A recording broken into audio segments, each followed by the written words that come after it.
Alright, let's try this. Up, up, down, down, left, right, B, A, start! Thank you, Super Skarmory's Chrono Trigger walkthrough, for teaching me a very more effective way of syncing my audio properly. Hello everyone, I'm the best Let's Layer you've never heard of, and that was a thing. Here to say, pretty much, that 2 weeks from 2 days from the day this is uploaded, I'm going to be gone again for another 10 days.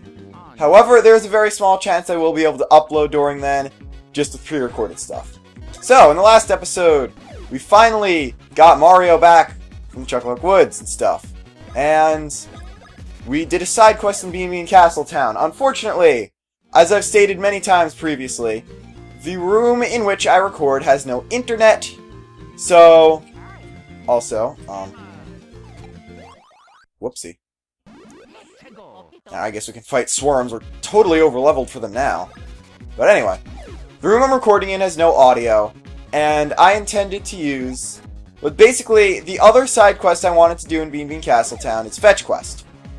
I pretty much wanted to use the internet to, like, just use Super Mario Wiki to find the locations of the items that I needed to find, because they're very hard to find by yourself. So I was going to do that. Okay, never mind. Those circles, those plants aren't chuckle beans, but these circles are chuckle beans, so you're going to want to dig them when you see them. But, more importantly, I forgot to get the notes up before I came in here to record, so instead of doing that side quest, we're going straight on to Who-Niversity, which is why... Oh, also, you don't want to go there. That's something later in the game where the enemies are really strong, so you don't want to fight them now. So we should be going east from Bean Castle Town, where we were, like, I don't know, actually told to go, maybe. Where, if we do this correctly, we can tangle with a new enemy that's pretty much an old face with a new paint job on it. Grab ourselves another Chuckle Bean, and if we can avoid the Sharpies long enough... Actually, I think it's you defeat enough Sharpies, the enemy throwing them, which is rather unoriginally and uninspiredly called the Lackapee, will challenge you to a fight. And it's a pretty difficult enemy, since you can't fight them before Chucklehuck Woods, but you fight them and they attack by giving more Sharpies to the enemy side. Oh, also, more of those bomb guys you don't want to fight. So I'm probably just going the wrong way at this point. Let's see, down here. You know what? Might be a good idea to press Y or X and check our map to get more oriented. See, we need to head south while avoiding the difficult enemies to go where we need to go. We don't want to go east, we want to go south. I thought I said west, but whatever. So, if you look here, Who-Niversity is directly south from here. Oh, also, I didn't get a chance to finish. These guards will block you from going to the Who-Niversity. You got Parabeanies here that somehow jumping into from below counted as getting first struck by the enemy. But finally, what I was trying to say is... What was I trying to say? Poop.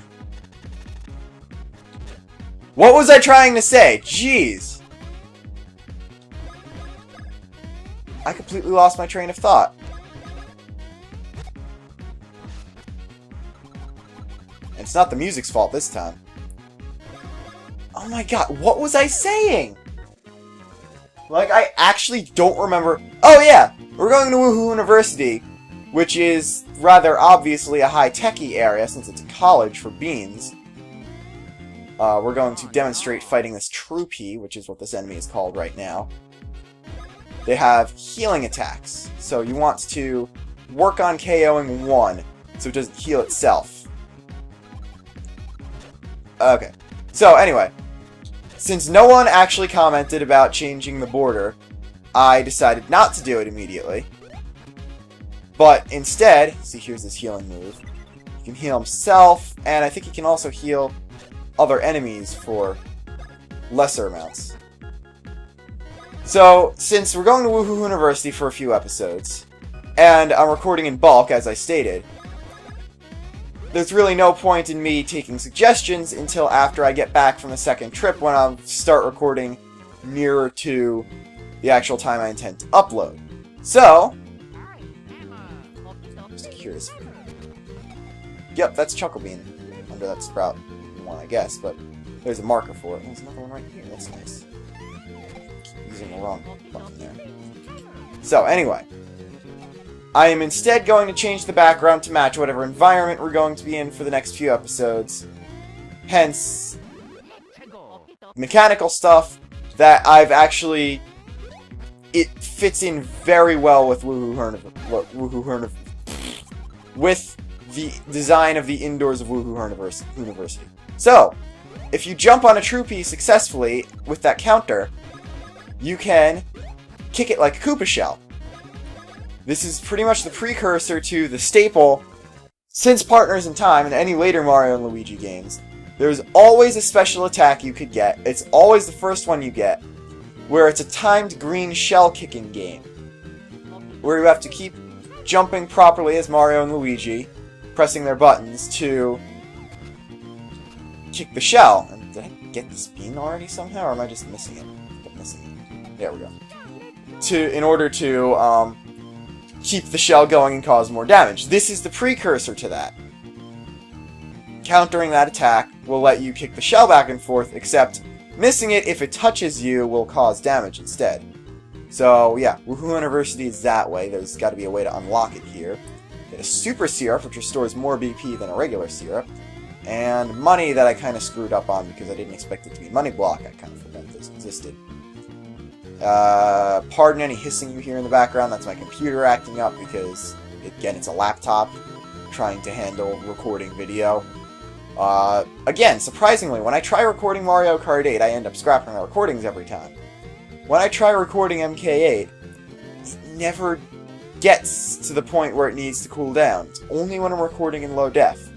That makes no sense, but here we are at Who-Niversity, which normally is a research institute of laughter. Not surprisingly, being the Bean Bean Kingdom. It's shaped like a giant schoolhouse from the outside, but it is a high-tech place from in here. And right now, eek! Run! Bunch of scientists that all somehow look the same are running out of here. This guy trips. Similar to the last sheep gag with the Sleepy Sheep item in Paper Mario that they got rid of slightly in SPM. That was my phone going off here buzzing. It goes away in Super Paper Mario because they changed the battle system, but they didn't bring it back in Sticker Star, which is yet another reason to dislike Sticker Star. Though I'd still LP it if I get a 3DS capture card. So anyway, talk to this not dead guy. Cat Glitter and her crew stuck into the Who-Niversity. They transformed all the Who-Niversity's professors into monsters. Except the 7,000 or so that already escaped. And this guy will turn into a new enemy for you to fight. This is the first enemy of this place. The Laser Sniffit. They got low HP, but a few, and only one attack, really. See how cool this background looks here? So,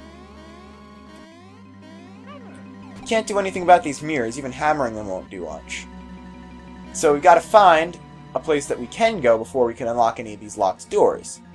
So it looks like where we want to go is either that room with the big circle, the room right ahead of us with the small circle, or the place with the lightning bolt. Plenty of save blocks and stuff. So what we're going to want to do is go around and see what it is we can do. So, I like the space theme in the Who-Niversity. I have no idea why it exists, though. Doing that will unblock that, which is helpful.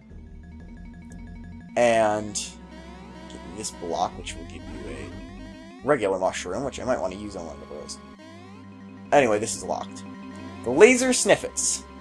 They attack by firing laser rings at you. Ooh, nice. If they stand close to you when they fire the ring, it will, you have to, no, wait, what am I saying? if they're further away from you, if they're not standing right in front of Mario or Luigi when they fire the attack at them, it's very obvious who they're attacking because they'll stand in front of them. If they are close to you, close to the character, right in front of their face, then what you gotta do is stay still. Because the laser ring will be at the level like this. The ring is at the level of the bro. But if they're further away, you have to jump through it because it will be in the air. Now, like I said about laser sniffets, if you can time your attacks right, you should have no problem taking them out. They have roughly 20 HP apiece, I think, which should be fine compared to what you've been fighting lately. So if I can take one of these guys out, I'm gonna heal after this battle. Dang. Alright, I love when I'm low on HP and they do the attack where you don't need to do anything to dodge, because I'm gonna just use the hammer since it's better at the timing for it, apparently. Since that means you don't have to do anything to dodge, there's no risk of dying from that. So Mario got a decent boost in defense, which is nice. I'm going to up his speed here. Get 4! Plus 4 speed is nice. Especially on Mario, whose job is to be fast. So I'm going to use quite a few of my mushrooms. I'm not going to give Luigi those last 10 HP left. He's tanky. Bulky. Yeah, they researched laughter. Not exactly sure what that's doing there, but they are supposed to be researching laughter. Now I can finally get the first strike on these dingoes. Really? Did I just use dingo as an insult? It's not really very insultuous in the first place. Dingoes are awesome anyway. But with that, as long as I time my attacks correctly, I can one-shot them. Okay. Alright. Timing for the ring is a little iffy, especially since the GameCube, I don't have the link cable to connect my Game Boy Advance to the GameCube to use as a controller for the Game Boy player, which means my button presses are slightly laggy, which not only takes some getting used to, since Superstar Saga's controls, their action commands, are slightly laggy in the first place. That's not bad whatsoever when you're playing the game normally, especially on the Wii U version, which is better than the GBA version, I think. The GBA version is just the original version, so it's a little easier to play because... Oh, that could happen. It's a little easier to play just because... Oh, he's using the attack that's not going to hurt me if Luigi stays there. And so is him. I'll take it. So anyway, the GBA version. I find it easier than the Wii U version to get the commands right because it's playing the game's engine with the amount of lag that was originally programmed into it. I have no problem with that. The Wii U version is a little faster paced based on button presses. It's a little less laggy, I think, than the GBA version. So I consider it to be, if I'm good with Dream Team, I'm good with that. This looks like it has boss fight behind it. I think there are mini bosses in the Who-Niversity. But we're good here, so we're gonna fight this LS while I try to finish this ramble I've been on. Oh god, the Yo Bros, those are new guys too.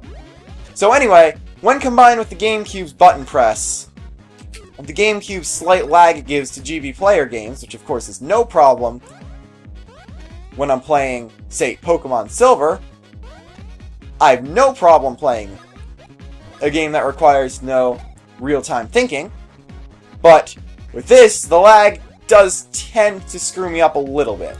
And I think being able to use the GBA as a controller helps. So, these Yo-Bros. Very straightforward. They twirl the yo-yo of who they're going, of the color of who they're attacking, and then they'll attack that person. Usually a laser sniffet's in there for annoyance. If Mario dies here, I can just... Oh, they have that attack, which boosts their attack power. Let's see. Looks like Mario's surviving this, so I can just use 2 more mushrooms. Again, I spent another week after the last return from inactivity episode. Alright. BP went up 0. Luigi has less BP to begin with. We gotta give him some. 3. That's good enough. So, right before that next enemy touches us, what I'm gonna not want to check their equipment. I'm gonna use mushrooms here. And get first struck by this guy who's being pretty cheap. These guys! Anyone who's played Dr. Mario should know them. Looks like Luigi's getting hit by this no matter what. They are viruses. They do that. And they cycle colors. Red, blue, yellow. Yeah, red, blue, yellow in that order. If all viruses on the field at the same time are... Whoopsie. I guess I... Jeez. Forgot how potent that attack was. Alright. So when they're ragey, the Eekers, they also have low HP. I'm just not used to them. They can attack twice in one turn and attack both bros. So, if all the viruses in one... It looks like a chuck bean place. In one battlefield are the same color, they all die instantly. So it's best to just wipe out any viruses first before you challenge any regular enemies, unless it's something tough like a Yobro. Once you get used to them, the Eekers aren't bad, so that's why I didn't bother with them. Now this place is interesting because it's the block research room. It contains a few little places. I don't know what this is for. It's just... This is a mechanic we're going to see later. It's a timing block that gets you coins based on this. That just tracks how many times you can hit that without it failing. This tracks how many times you can hit those blocks without it failing. Back here is a place that tests your reflexes with this. Now, most important thing here is these blocks. Why? If you hit them. Block used in Super Mario Bros. Made of secret materials from the Mushroom Kingdom. Metallic appearance is quite popular. Block used in Super Mario World. Made of light, shiny materials, somewhat shock absorbing. Block used in Super Mario 64. Currently analyzing the new technology that makes it vanish when struck. Block used in Paper Mario. Appears to be made of some soft materials, but is actually quite hard, for professionals only. And here, I think there's supposed to be block from Superstar Saga there, but I love how they put this in as a little Easter egg. Completely optional, no enemies to fight, no items to get here, but the block research room is cool. And another thing that's going to be cool is we're going to get more practice fighting those virus and Eeker guys that I was having a bit of trouble with in the next episode. So, until then, also, Sundoor is that way. I'm Leader of Luxinape, signing off. See ya.